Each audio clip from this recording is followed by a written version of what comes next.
Hello guys, welcome back to my channel. তো আজকে আমরা আবারও চলে এসেছি। তো আজকে আমরা অনেকদিন পরে এসেছি, কারণ কিছুদিন আমরা খুবই ব্যস্ত ছিলাম।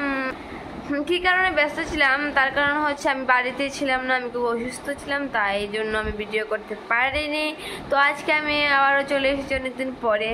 তো আজকে আমি আবার ভিডিও করছি। এখন আমি পুরোপুরি সুস্থ হয়ে গেছি, তাই আমি আবারও চলে এসেছি। তো গাইস আমি অনেকদিন পরে এসেছি, তার জন্য কি বলবো আমি নিজেও বুঝতে পারছি না। তো গাইস অনেকদিন ধরে ভিডিও ছাড়া হচ্ছে না আমার, তার জন্য আমার অনেক লস হয়ে গেছে।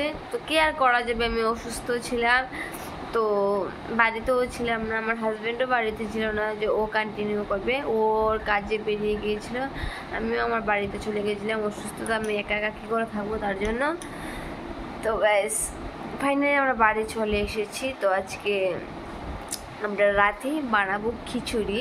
তো আজকে বাইরে ওয়েদারটা ভীষণই মেজমেজে, মানে খুবই বৃষ্টি হচ্ছে আজকে 3-4 দিন ধরেই অনেক বৃষ্টি হচ্ছে।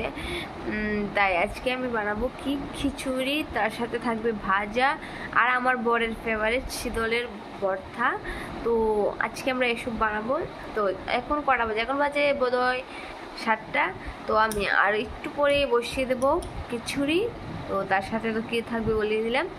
তো খেতে খেতে আবার আপনাদের সাথে দেখা হবে, আর রানতে দেখা হবে। তো গাইজ আমার আরেকটা কথা, আমার বাড়িতে যে বলেছিলাম না আমাদের নতুন নিউ মেম্বার এসেছিল, তো আমি কি করেছি আজকে সকালে তাদেরকে বাড়ি থেকে বের করে দিয়েছি। তার কারণ হচ্ছে গাইজ তারা মানে বাড়িঘর তো ভীষণ নোংরা করে ফেলছে, তাই জন্য আমি ওদেরকে রাখিনি।